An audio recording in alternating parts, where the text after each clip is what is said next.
Bonjour, nous méditons aujourd'hui le psaume 110, Roi et prêtre à jamais. Ce psaume de David s'adresse au Messie à venir, ce Messie qui sera donc Jésus. Et j'ai choisi pour illustrer ce psaume un tableau qui représente l'ascension, car le premier verset dit « Oracle du Seigneur à mon Seigneur, siège à ma droite, j'ai fait de tes ennemis l'escabeau de tes pieds. » 40 jours après Pâques, le Christ ressuscité est remonté vers le Père avec son humanité, et à sa suite, c'est toute l'humanité qui est appelée à siéger à la droite du Père et à participer à sa divinité. J'ai fait de tes ennemis l'escabeau de tes pieds.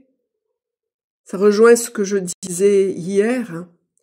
En fait, le sang qui a été versé par Jésus et par les martyrs, par tous ceux qui voulaient éradiquer le bien de la terre, eh bien, tous ces gens qui les ont martyrisés, qui les ont tués, ignoraient qu'en répandant leur sang, ils fertiliseraient l'Église, ils fertiliseraient les conversions, le sang des victimes, des innocentes victimes de Jésus, des martyrs, a contribué et contribue toujours à fertiliser la croissance de l'Église.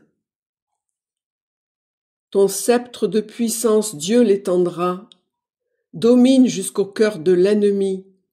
À toi le principat au jour de ta naissance, les honneurs sacrés dès le sein, dès l'aurore de ta jeunesse.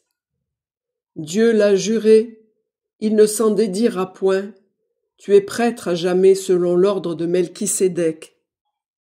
Melchisédek ne sacrifiait pas des animaux, il ne versait pas du sang, il offrait le pain et le vin en sacrifice préfigurant l'Eucharistie instituée par Jésus.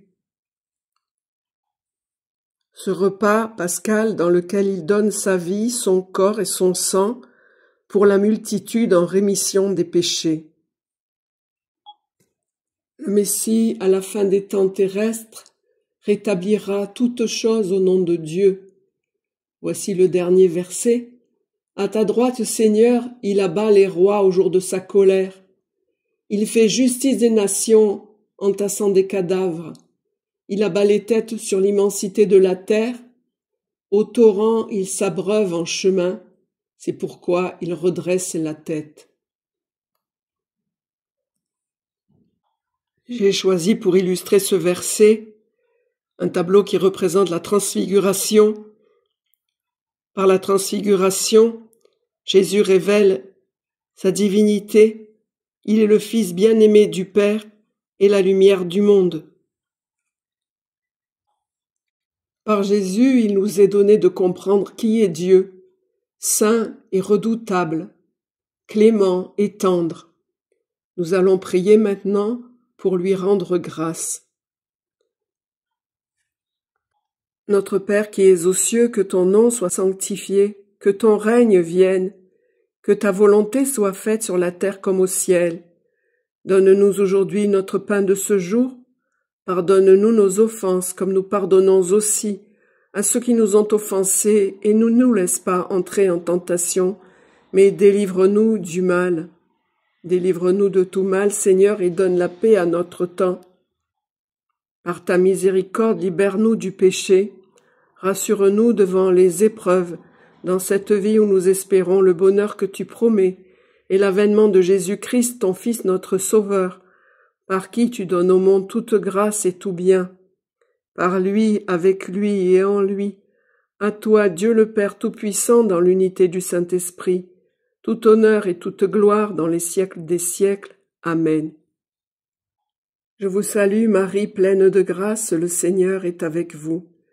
Vous êtes bénie entre toutes les femmes, et Jésus, le fruit de vos entrailles, est béni. Sainte Marie, Mère de Dieu, priez pour nous pauvres pécheurs, maintenant et à l'heure de notre mort. Amen.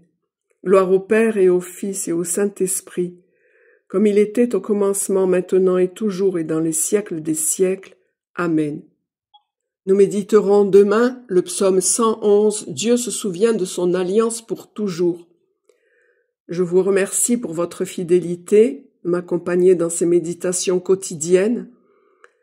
Que Dieu vous bénisse et vous garde. À très bientôt. Au revoir.